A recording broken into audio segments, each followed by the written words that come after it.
guys. My name is Tyler Koenig, and this is my briefing on the Crimson Tide. Um, Through looking at this movie and finding out a little bit more facts about it, it was actually loosely based on a true story that happened on a Soviet submarine during the Cuban Missile Crisis. Today, during the briefing, we'll be discussing the leadership styles of the two main characters, Captain Ramsey and Lieutenant Commander Hunter, some leadership skills that should and should not be emulated from people in the movie, and as well as going over a leader-follower interaction in the movie. Let's get things started off with the leadership style of Captain Ramsey. So Captain Ramsey is very much your stereotypical older leader in the military. He knows what he knows, and that's all that could possibly matter to him. One thing I did notice from him that I kind of took as a positive is that he could always push his men to the maximum, which could also be construed as a negative, just depending on the situation. He's very much an authoritative leader. That's the area that I would place him in, is authoritarian, just because he seemed to rule as to whatever he said went.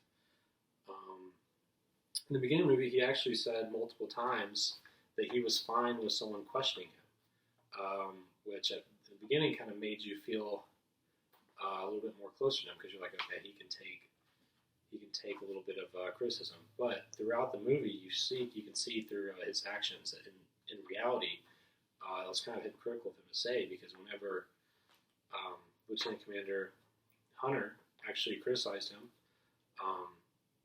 he did not react well to that criticism. That's that kind of scene that we talked about in our discussion board. A good quote that I pulled out to describe Captain Ramsey would be, "We are here to preserve democracy, not practice it." Everything he did, he thought he was doing for the United States, for the betterment of the United States. But, as he said, he was not practicing democracy on his submarine.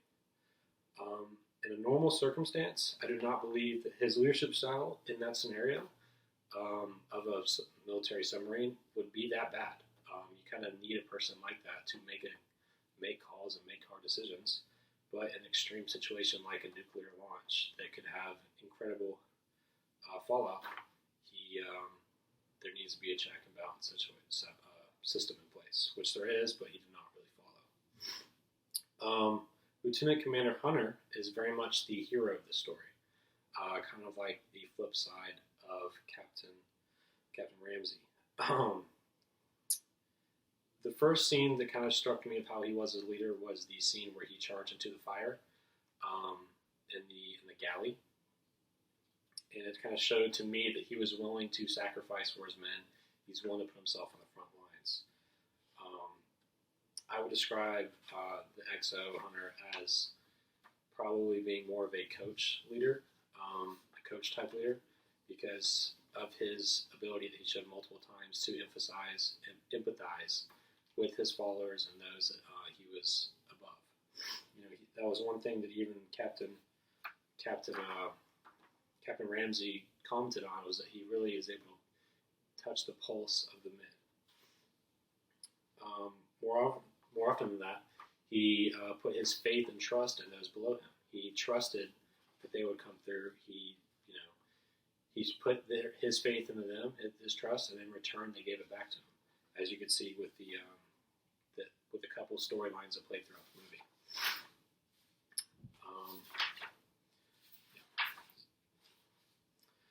So, above all else, Hunter was able to stand up and do what he believed was right, which is something I think a lot of people need to have the ability to do these days.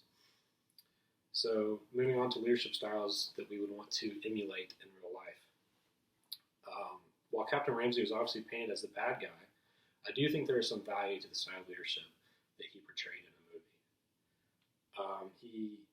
He has the ability to push his soldiers and to get them to perform at their best, which in a scenario such as a submarine, there really is no room for error in something like that when you're hundreds of feet below the surface of the water.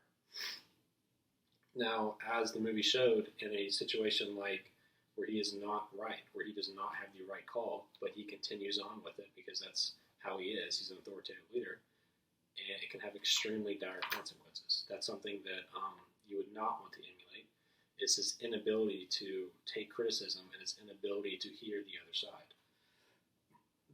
Which is kind of something you would not want to emulate. And then on the flip side, shows you what you would want to emulate: to have the ability to hear other sides of the story and really kind of figure out all sides of the problem.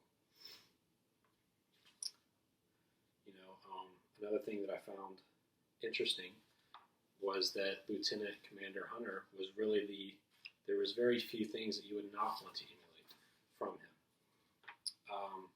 One key thing that I pulled out was that he was really able to understand the emotions of his followers, like I mentioned earlier. He really knew what they were going through, and he could really connect with those people on an individual level and get them to pull through in the end, which I think is a very valuable skill in a situation like that. So, according to Kelly's follower description, talking about the follower-leader scenario, the scene that I chose to kind of delve into is right after the fight in the mess hall, and towards the beginning of the movie, I think about the 30-minute mark. Lieutenant Commander Hunter stops, Sailor Ravetti, his name was Ravetti, and talks about why he got involved with the fight that he did. Now, while the meaning of why he did and didn't doesn't really matter, it's about a comic book character.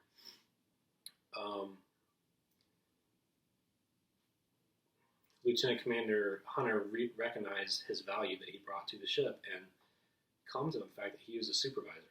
He was supposed to be above this kind of petty stuff, getting in a fight about a comic book character. And he explained himself. I just got carried away. They wouldn't have anything. He was just very hot-headed. He wanted to get away. And Lieutenant Commander Hunter did a great job of keeping him there and forcing him to explain himself, and for him to realize why he was making the mistake that he did. I would classify Ravetti as an exemplary follower, someone that has high drive, high initiative, and can perform, without complete supervision. That's why he was the supervisor of the sonar section, which became very critical during the fight with the Kula class submarine and everything else. And by Hunter's actions, he reinforced a mistake that he made, and shows that he understands why he can get caught up in something like that, like why he can get in a fight. But he knows he shouldn't do that. He explained to him that this is unacceptable, this cannot happen again, that kind of thing. But through taking that teaching approach with him, by not pulling out all the stops and throwing the book at him, he gained a close follower. He gained someone that had his trust and had his back through that encounter. So that is everything for my briefing on the movie The Crimson Tide. We went over the leadership styles of the two main characters, leadership skills that should and should not be emulated, as well as going over a leader-follower interaction in the movie, which is what we just went over. So I hope you enjoyed and pulled something informative from it.